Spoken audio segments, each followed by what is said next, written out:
नैरनपुर गांव की गलियों में मिट्टी की सौंधी खुशबू और लोगों की सादगी के बीच एक झोपड़ी थी जिसमें रहते थे रघु और उसकी बूढ़ी माँ। गांव भले ही छोटा था पर वहां के संघर्ष बड़े थे। सुबह की पहली किरण जब खेतों पर पड़ती तो रघु की दिनचर्या शुरू हो जाती। उसके जीवन का उद्देश्य बड़ा नहीं था, सिर्फ इतना कि माँ भूखी ना सोए। रघु के पिता उसे और उसकी माँ को छोड़कर तब चले गए थे जब वो केवल 8 साल का था। तब से माँ ने जैसे तैसे काम करके उसका पालन पोषण किया था। अब माँ बीमार थी, उनका शरीर दिन ब दिन कमजोर होता जा रहा था। रघु को उनकी दवा, खाना और छत की चिंता एक साथ करनी पड़ती थी।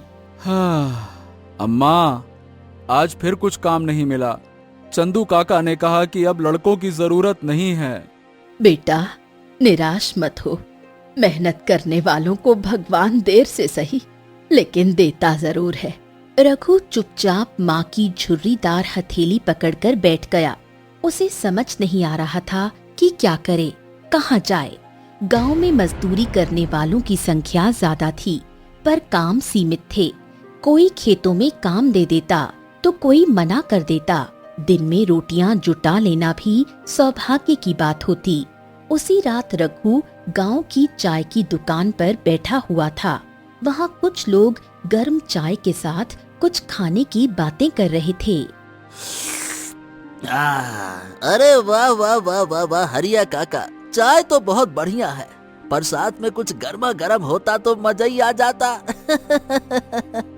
अरे हाँ, समोसे लाने वालों से बात तो की थी पर वो ससुरे रोज आते ही नहीं है। अब खुद ही कुछ बनाना पड़ेगा। रघु के दिमाग में अचानक कुछ क्लिक हुआ। उसके दिमाग में माँ के बनाए गरम गरम पकौड़ों की याद कौंध गई। जब वो छोटा था माँ उसे गरम पकौड़े बनाकर देती थी। मोहल्ले के बच्चे भी चखा करते थे और तारीफ करते थे। वो स्वाद आज भी रघु की यादों में ताजा था। उसी रात घर लौटकर रघु ने माँ से कहा, अम्मा, मैं एक बात सोच रहा हूँ, क्या हम पकोड़े बनाकर बेच सकते हैं? पकोड़े? बेटा, वो तो मैं तेरे लिए बना देती थी, पर बेचने के लिए? और बेसन, तेल, प्याज कहाँ से आएगा?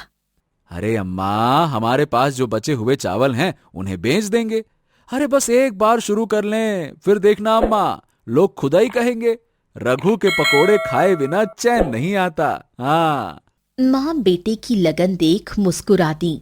रघु अगले दिन सुबह सवेरे ही चावल बेचकर थोड़े पैसे लाया। उन पैसों से उसने आधा किलो बेसन, थोड़ा तेल, कुछ प्याज और मसाले खरीदे। घर लौटकर उसने चूल्हा जलाया और माँ की देख रेख में पकौड़े बनाने शुरू किए। दोपहर होते होते उसके हाथों से बने पकौड़े तैयार थे, गरम, कुरकुरे और स्वाद से भरे। वो उन पकौड़ों को पत्तल में रखकर चाय वाले हरिया के पास पहुंचा।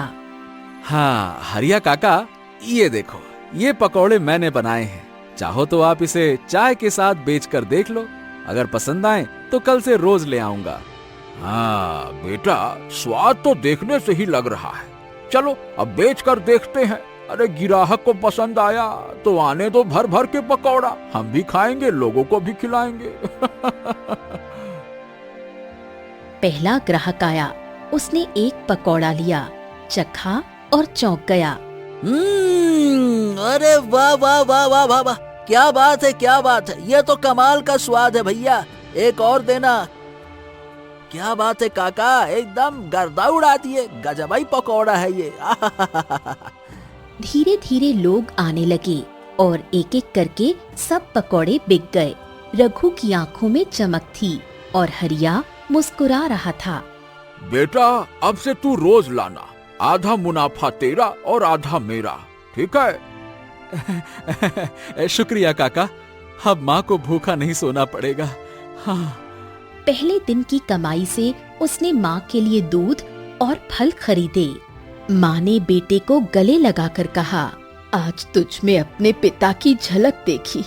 मेहनत और ईमानदारी ही असली दौलत है बेटा। अगले कुछ हफ्तों में रघु की पकौड़ों की दुकान मशहूर हो गई।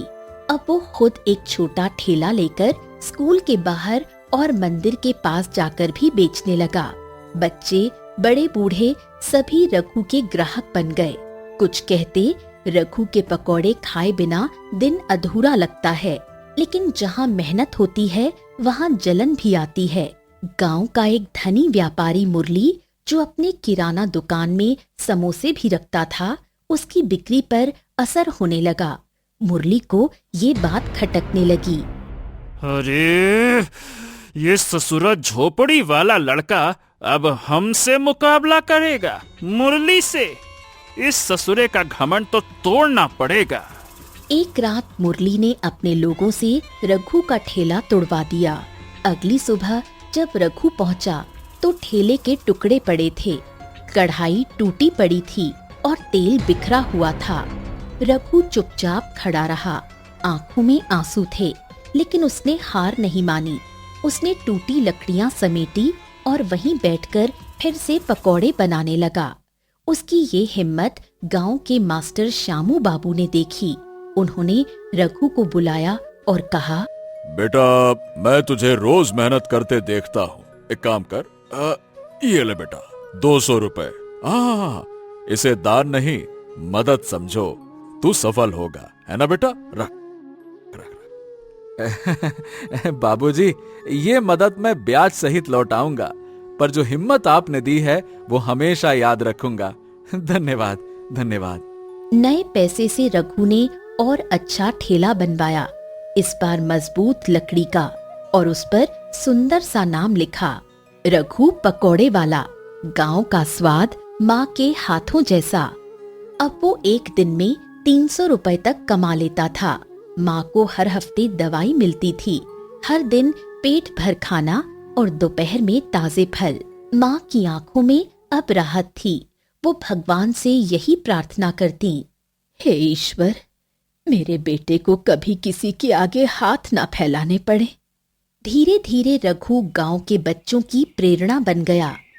गुड्डू, जो उसका बचपन का दोस्त था, अब स्कूल से आकर उसकी दुकान पर बैठता और कहता, अरे वाह रघु भैया, क्या बात है, क्या बात है। अब तो तुम बहुत बड़का आदमी बन गए हो।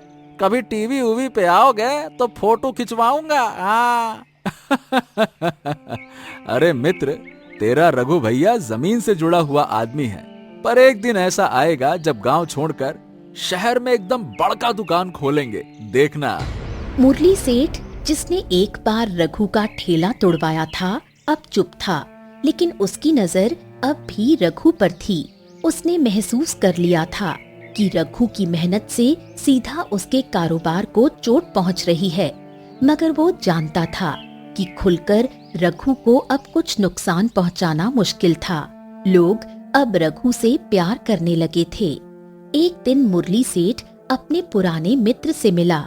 वो मित्र था विक्रम गुप्ता, जो शहर का एक बड़ा रेस्टोरेंट मालिक था। विक्रम एक घमंडी, चालाक और लालची आदमी था। उसका मकसद केवल मुनाफा था, चाहे किसी का भी नुकसान हो जाए।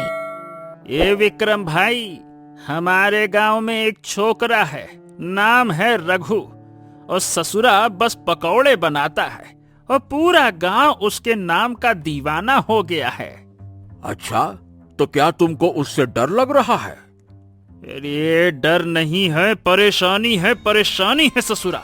अगर आज उसका ठेला है तो कल उसकी दुकान होगी, फिर शायद वो ब्रांड बन जाए। मुझे रोकना है उसे, पर क्या करूं, अब मेरी चलती नहीं उस पर। अरे तो मैं रोकूंगा उसको ना। शहर में कैसे पांव जमाते हैं ये मुझे अच्छे से पता है। एक गंवाई लड़का कितना चलेगा रे।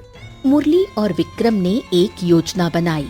विक्रम शहर से आकर रघु के पास ग्राहक बनकर गया।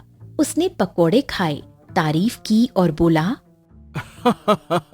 लाजवाब लाजवाब पकोड़े। भैया, मैं शहर से आया हूँ और आपके पकोड़े खाकर मतलब मुझे मेरी माँ की याद आ गई। बिल्कुल ऐसा ही वो बनाती थी। अच्छा, मैं क्या सोच रहा हूँ कि आपके नाम से शहर में दुकान खोलूं। बताइए, साझेदारी करेंगे? शहर? और मेरी पकोड़े की दुकान। लेकिन भैया, हम तो पढ़े लिखे भी नहीं हैं, और साझेदारी आपकी मेहनत और स्वाद, मेरा पैसा और अनुभव, बस यही मिलकर कमाल कर सकते हैं। आप तो सिर्फ हाँ कहो, बाकी मैं बैठा हूँ देखने के लिए। बोलो हाँ। रघु पहले तो चुप रहा, लेकिन माँ से बात की। माँ ने कहा, बेटा, बड़ा सपना देखने में बुराई नहीं, पर बिना सोचे चलना ठीक नहीं। पहले समझ फिर बढ़। रघु ने विनम्रता से विक्रम को मना कर दिया। कहा, भैया, माफी चाहूंगा। मैं अभी फिलहाल के लिए अपने गांव और लोगों की सेवा करना चाहता हूं। जब वक्त आएगा तो शहर भी जाऊंगा, पर अपने दम पर। आपने मुझे इस काबिल समझा, बहुत बहुत धन्यवाद। विक्रम का चेहरा सख्त हो गया। वो बिना कुछ कहे चला गया, लेकिन मन में अब एक ही बात थी, इस लड़के को सबक सिखाना है। अगले ही हफ्ते गांव के बाजार में एक नई पकोड़े की दुकान खुली, बिल्कुल वैसी जैसी रघु की थी। दुकान का नाम था शुद्ध स्वाद, माँ के हाथों का जायका, और वो दिखने में भी हूबहू रघु की दुकान की कॉपी लगती थी। पर यहाँ काम कर रहे थे 2 शहर से आए लड़के, और उनका मालिक था विक्रम गुप्ता। धीरे धीरे गांव के लोगों को मुफ्त पकौड़े दिए जाने लगे। फिर ऑफर शुरू हुए, एक पकौड़े के साथ एक मुफ्त, हर शुक्रवार फ्री समोसे, 5 दिन में सबसे ज्यादा खरीदने वाले को उपहार। रघु के पास इतना मुनाफा नहीं था कि वो ये सब कर सके। उसके ग्राहक धीरे धीरे कम होने लगे। पुराने लोग अब नए स्वाद की तरफ जा रहे थे। रघु को समझ नहीं आ रहा था कि आखिर हो क्या रहा है। ए भैया, ये सब बदल क्यों रहे हैं? जो रोज आते थे अब उधर जाते हैं। अरे रघु भैया, क्या है कि वो लोग फ्री में दे रहे हैं और सबको चाहिए सस्ता। पर ये ससुरे गांव वाले भूल गए कि आपने ही उनके भूख के दिन में स्वाद दिया था। रघु का धैर्य टूटने लगा। माँ ने देखा कि अब वो कम बोलता था, खाने में रुचि नहीं लेता और रात देर तक जागता रहता। बेटा, हार मानने वालों में तू नहीं है। जो बिना मेहनत के देता है वो टिकता नहीं। तू लोगों के दिल में है, दुकान में नहीं। रघु ने एक बार फिर हिम्मत दिखाई। वो हर घर गया, लोगों से मिला, कुछ पकोड़े फ्री नहीं दिल से दिए। हर बच्चे के लिए छोटा पकोड़ा और एक कहानी लेकर गया। उसने फिर से गांव से रिश्ता बनाया। धीरे धीरे लोगों ने विक्रम की दुकान को देखना बंद कर दिया। वो पकोड़े दिखने में अच्छे थे, पर स्वाद में आत्मा नहीं थी। गांव वालों को समझ आया कि रघु की सादगी ही उसकी पहचान थी। लेकिन विक्रम को ये हार मंजूर नहीं थी। एक रात उसने रघु की दुकान में नकली तेल डलवा दिया, जिससे अगले दिन कई लोग बीमार पड़ गए। गांव में अफवाह फैल गई कि रघु के पकौड़ों से लोग बीमार हो गए। पुलिस भी आई। रघु को बुलाकर पूछा गया, क्या तुम जानते हो कि तुम्हारे पकोड़े से लोग बीमार हो रहे हैं? हाँ, अरे सर, मैंने तो हमेशा साफ सुथरा काम किया है, ऐसे कैसे हो सकता है? पुलिस ने दुकान बंद करा दी और जांच शुरू हो गई। रघु टूट गया। माँ ने उसे गले से लगाते हुए कहा, बेटा, सच्चाई कभी छुप नहीं सकती। तू सच्चा है, जीत तुझसे दूर नहीं। 2 दिन बाद गांव के एक बुजुर्ग ने पुलिस को वीडियो दिखाया, जिसमें एक लड़का रघु के तेल में कुछ मिलाता दिख रहा था। वो लड़का विक्रम के होटल में काम करता था। पुलिस ने तुरंत विक्रम और मुरली को गिरफ्तार किया।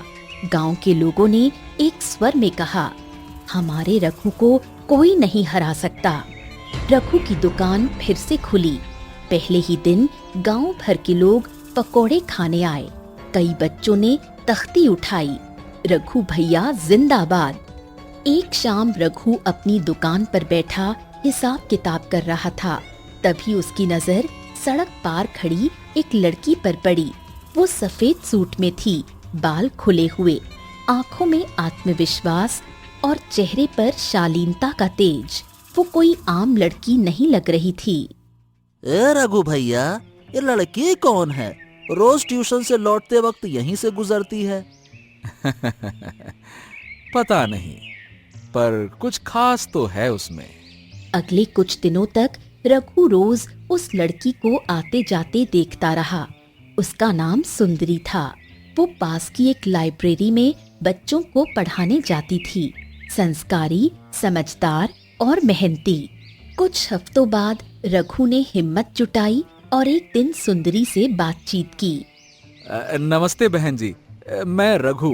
पास में ही मेरी दुकान है पकौड़े की। नमस्ते, मैं जानती हूँ। कई बार आपकी दुकान से बच्चों के लिए पकौड़े ले गई हूँ। बहुत स्वादिष्ट बनाते हैं आप। रघु थोड़ा शर्माया, फिर खुद को संभालते हुए बोला, अगर आप बुरा ना माने तो मैं आपसे दोस्ती करना चाहता हूँ। दोस्ती तो हो सकती है, लेकिन इज्जत के साथ। हाँ हाँ हाँ, मैं आपसे कभी कोई गलत उम्मीद नहीं रखूंगा। धीरे धीरे दोनों की दोस्ती गहरी होती चली गई। वो घंटों बात करते। रघु बच्चों की पढ़ाई में मदद करता और सुंदरी दुकान में व्यवस्थाएं देखती। पर हर प्यार की राह में कांटे भी होते हैं। सुंदरी का बड़ा भाई प्रीतम एक सरकारी ऑफिसर था। उसे ये रिश्ता बिल्कुल मंजूर नहीं था। एक पकौड़े बेचने वाले से मेरे बहन की शादी? अरे ये तुम्हारी हिम्मत कैसे हुई सोचने की भी? देखिए भैया, मैंने बहुत मेहनत से सब कुछ कमाया है। मैं उसे बहुत खुश रख सकता हूँ। शादी सिर्फ प्यार नहीं, समाज और सम्मान का सौदा भी है। और तुम पकौड़े वाले, तुम इस लायक नहीं हो। सुंदरी को बहुत दुख हुआ, लेकिन वो अपने भाई की बातों को नजरअंदाज नहीं कर सकती थी। रघु, शायद हमारे रास्ते अलग हो जाएं। हाँ, अगर तुम्हारा फैसला ये है तो ठीक है, मैं उसे मानता हूँ, पर मेरा दिल तुम्हारा ही रहेगा। रघु टूट गया था, लेकिन उसने हार नहीं मानी। उसने अपने ब्रांड को और ऊंचाई पर पहुंचाने की ठानी। कुछ ही महीनों में रघु ने अपनी दुकान को एक रेस्टोरेंट में बदल दिया, रघु भोजनालय। उसकी कहानियां अखबारों में छपी, टीवी चैनलों पर इंटरव्यू आए। एक दिन प्रीतम अपने ऑफिस में बैठा अखबार पढ़ रहा था, जिसमें हेडलाइन थी, एक पकौड़े वाले ने समाज को दिखाया आईना। रघुराज की सफलता की कहानी। उसे एहसास हुआ कि उसकी सोच कितनी छोटी थी। उसी शाम वो रघु के पास आया। मैं माफी चाहता हूँ रघु, मैंने तुम्हें कमजोर समझा, पर तुम तो असली हीरो निकले। माफी की कोई जरूरत नहीं है भैया। आपने अपने बहन की चिंता की, वही तो भाई का काम है। हाँ, ये बताओ, क्या अब भी तुम सुंदरी से शादी करना चाहोगे? अब अगर वो तैयार है तो आज भी मैं उसके लिए सब कुछ छोड़ सकता हूँ। सुंदरी ने खुशी से रजामंदी दी। रघु और सुंदरी की शादी मोहल्ले में बहुत धूमधाम से हुई। बच्चे फूल बरसाते हुए चल रहे थे। श्यामा काफी ढोलक बजा रही थी और गणेश मिठाई बांट रहा था। अरे बेटा रघु, अब तो तेरी दुकान पे दुल्हन बैठी है, तो पकौड़ों में और भी मिठास आ जाएगी। अब तो रघु भैया रेस्टोरेंट की जगह होटल खोलेंगे। शादी के बाद रघु और सुंदरी ने मिलकर एक महिला प्रशिक्षण केंद्र खोला, जहां गरीब औरतों को खाना बनाना, सिलाई और पढ़ाई सिखाई जाती थी। सच्चा प्यार त्याग मांगता है, लेकिन मेहनत और सच्चाई से वो प्यार फिर लौटकर जरूर आता है। समाज किसी का भविष्य तय नहीं करता। इंसान अपनी मेहनत से अपनी पहचान खुद बनाता है।